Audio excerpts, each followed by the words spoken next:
మంచిర్యాల జిల్లాలోని ప్రభుత్వ భూములలో అక్రమ నిర్మాణాలపై మున్సిపల్ అధికారులు ఉక్కుపాదం మోపుతున్నారు.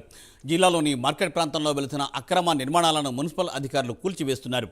ఎటువంటి అవాంఛనీయ ఘటనలను తలెత్తకుండా పోలీసుల బందోబస్తు మధ్య కూల్చివేతలు జరుగుతున్నాయి. అయితే ముందుగానే షాపు యజమానులకు అధికారులు నోటీసులు ఇచ్చినట్లుగా సమాచారం.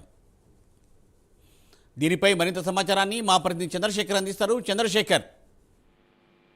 ఓకే మూర్తి, ఏదైతే మంచిర్యాల జిల్లాల కేంద్రంలో అయితే మార్కెట్ ప్రాంతంలో అయితే ప్రభుత్వ భూముల్లో అయితే ఇటు టౌన్ ప్లానింగ్ అధికారులు కానీ ఇటు మున్సిపల్ కమిషనర్ కానీ ప్రత్యేక ఉక్కుపాదం మోపి ఈ రోజు ఉదయం నుంచే కూల్చివేతలు అయితే ప్రారంభించారు. గతంలో వారికి పలుమార్లు నోటీసులు జారీ చేసినా దానికి సంబంధించిన వివరాలు అందజేయకపోవడంతో అయితే ఈ కూల్చివేతలు అయితే ప్రారంభించినట్టయితే కమిషనర్ గానీ అటు టౌన్ ప్లానింగ్ అధికారులు కానీ చెప్తున్నారు.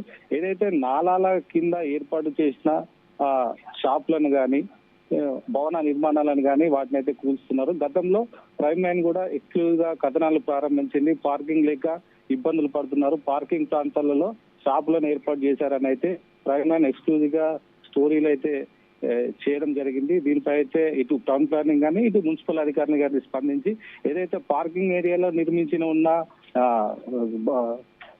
భవనాలలో ఏర్పాటు చేసిన షాపులను కూడా వాళ్ళని తొలగిస్తున్నారు.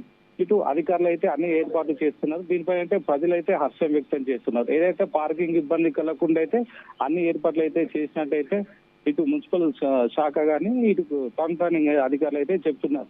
ఇప్పుడు ఏదేమైనా అయితే అక్రమ నిర్మాణాలకైతే మంచిర్యాల జిల్లాలో అయితే ఉక్కుపాతం మోపిందని అయితే ఇటు అధికారులు అయితే చెప్తున్నారు.